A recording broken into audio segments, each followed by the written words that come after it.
मुस्तकबिल की जंगें सिर्फ सिपाहियों के बहादुराना हौसलों से ही नहीं जीती जा सकेंगी, बल्कि असल ताकत मसनूई जहानत, खुदकार ड्रोन्स और ऑटोमेटिक गाड़ियों समेत साइबर हमलों में सिमट आएगी।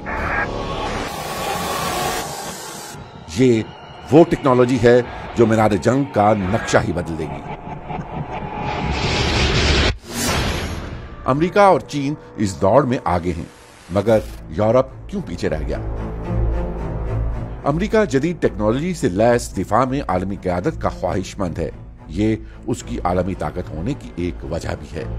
It's hard to say what the exact level. ये कहना मुश्किल है कि कौन सा मुल्क कितनी सबकत ले चुका है, क्योंकि बहुत से दिफाई निज़ाम ऐसे हैं जिनका खुफिया तौर पर तजर्बा किया जाता है या जिन्हें सिर्फ अमली मैदान में ही जांचा जा सकता है।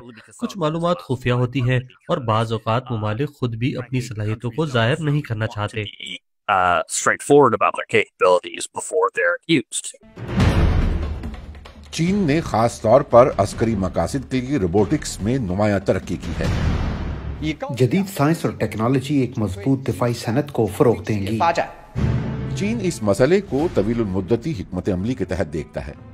इस कम्युनिस्ट मुल्क में तकरीबन हर बात को मुकम्मल राजदारी में रखा जाता है। कौन आगे है और कौन पीछे, ये समझने के लिए बहुत से पहलुओं का जायजा लेना लाजमी है। सिर्फ ऐसा नहीं कि प्रोसेसिंग पावर को इंफरादी यूनिट्स के साथ कैसे नती किया जाए, बल्कि इस अमल में एक हमांगी भी होना चाहिए। इसलिए ये जानना काफी पेचीदा मामला है कि कौन आगे है और कौन पीछे। यूरोप ने बज़ाहिर अब तक चंद मंसूबे ही शुरू किए हैं, जैसा कि जर्मन स्टार्टअप ARX रोबोटिक्स का छोटा सा ये टैंक जो दुश्मन के महाजों की जासूसी के लिए बनाया गया है।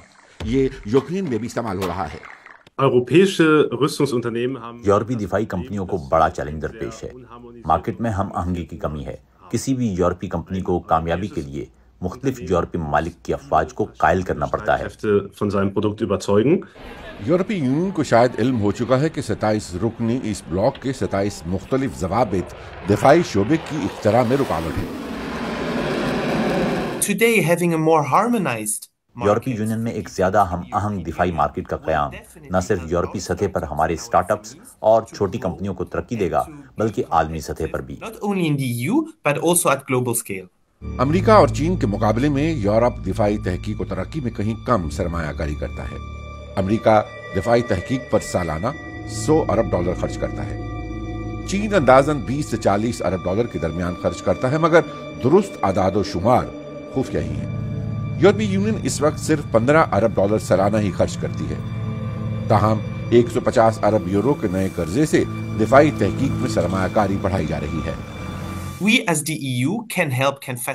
बतौर यूरोपीय यूनियन हम सरमायाकारियों को फरोग देने में मदद दे सकते हैं, जैसा कि पुरकशिश कर्जे और कौमी सतह पर रियायतें। हमारा मकसद ये है कि रुकन ममालिक मिलकर मुश्तरका खरीदारी के जरिए दिफाई शोबे में सरमायाकारी करें।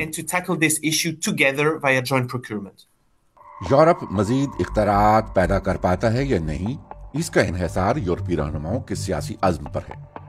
एक मुत्तहिदा दिफाई मार्केट के लिए यूरोपीय यूनियन को रुकन ममालिक के कंट्रोल को कम करना होगा। यूरोप के पास पहले ही वो महारत है जो अमेरिका या चीन की हम पल्ला हो सकती है। टेक्नोलॉजी अब बहुत तेजी से बदल रही है, इसलिए यूरोप के पास आगे निकलने का मौका है।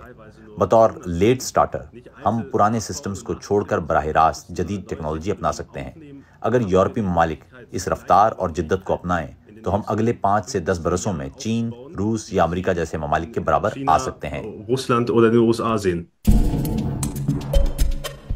अस्करी माहिरीन का कहना है कि यूरोपीय यूनियन को फौरी तौर पर अपनी मशरकी सरहद पर फिजाई दिफाई निजाम की जरूरत है। फिलहाल यूरोप अमेरिकी टेक्नोलॉजी पर इन्हिसार करता है, मगर वो आइंदा बरसों में अपना सिस्टम बनाने का इरादा रखता है।